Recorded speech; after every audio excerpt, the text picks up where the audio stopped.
Of the two big Wonder Woman productions set to come out this year, the YA novel was the one we counted on to be good.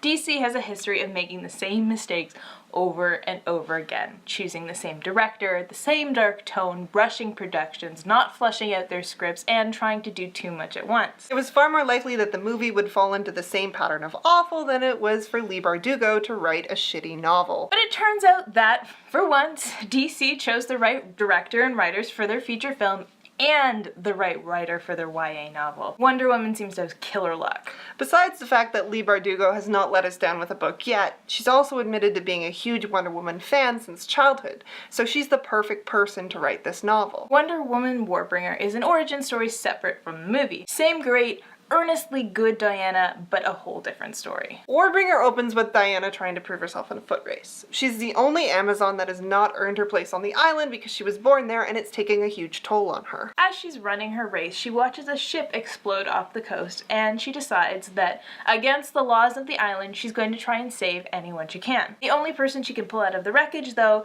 is a girl from Manhattan named Aaliyah. We quickly find out that Aaliyah is not a normal girl. Chaos, anger, and fighting have followed her throughout her life because she is a Warbringer, a descendant of Helen of Troy, and cursed to usher in an era of war in a couple of weeks. On top of that, Aaliyah's presence is causing an allergic reaction. Earthquakes are hitting the island, and some of the Amazons are getting sick, not to mention the fact that the island is killing Aaliyah herself. Diana goes to the Oracle who lives at the center of the island and asks what she can do. The Oracle tells her that Aaliyah is a Warbringer.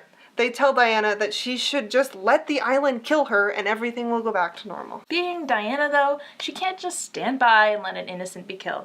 Instead, she vows to break the curse by bathing Aaliyah in the spring that runs past the grave of Aaliyah's ancestor, Helen of Troy. Thus begins Aaliyah and Diana's journey to the modern world. Diana encounters all manners of things that are incongruous and nonsense, but nevertheless take place in her everyday life. Like business dude bros hitting on women, like it's their right and the woman is privileged, or wealthy parties, or race relations. You know, all the fun stuff. Diana is very similar and very different to the Diana of the movie. While they both have a certain sense of naivety about how the modern world works and, you know, the typical social cues, they both have two different goals. Film Diana wanted to defeat Ares. She wanted to go out and do some good in the world. Book Diana, however, wants to go and prove herself to the other Amazons. She is the only Amazon who was born and not made. She feels as though she's constantly being judged and found lacking. By helping Aaliyah, she's attempting to prove that she deserves a place with them. It's a bit of human emotion that works extremely well to make her relatable. Aaliyah never understood why people around her were always bickering and descending into arguments, but it's because of her Warbringer powers. She's suffering from the loss of both her parents in a car crash that she felt partially responsible for. On top of that, she's always having to negotiate her freedom with her overprotective brother Jason. Aaliyah and Jason are mega rich. Their parents owned a huge science tech company that was left to them. Jason has stepped up to try and fill their parents' shoes as the chief shareholder,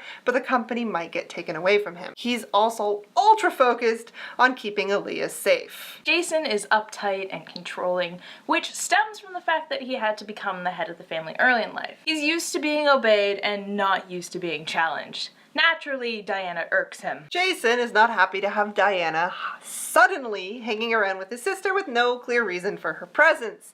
But despite all the tension between Diana and Jason, there's still a bit of a spark. Two more characters join in the journey, Nim and Theo. Theo is a brainy tech genius who is still developing his self-esteem, and Nim, God's lover, she's wonderful. A chubby Indian bi fashion designer who has enough self-esteem for two people. She's bold, speaks her mind, and never lets you forget how hot Diana is and how much standing next to her would probably make you feel like a slug wearing clothes. Together, the group has a great dynamic, romantic or otherwise, with different life experiences, goals, and personalities to keep you interested. The side characters and how well developed they are is what makes this novel so strong. They give Diana ideas and opinions to bounce off of, and they help flesh out her character as she helps flesh out their narratives. What we get is a set of characters that I would love to come back to and explore. When the book ends, you're not just sad to see Diana go, but you're also curious about where Jason, Aaliyah, Theo, and Nim will end up.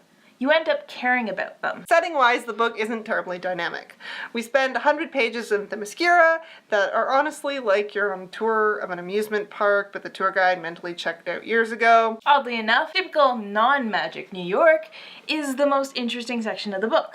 Bardugo manages to make the modern New York setting magical and fantastic, especially when she starts destroying famous landmarks. And of course, through Leigh, you get to live out your secret fantasy of being uber rich and living in a New York penthouse. Always fun!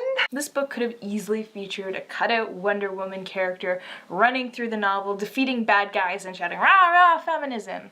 Instead, what we got is a focused story that went the extra mile to portray strong female friendships and a heroine who is worthy of being admired for who she is as well as what she does. We got side characters who are worth something and a plot that comes full circle nicely.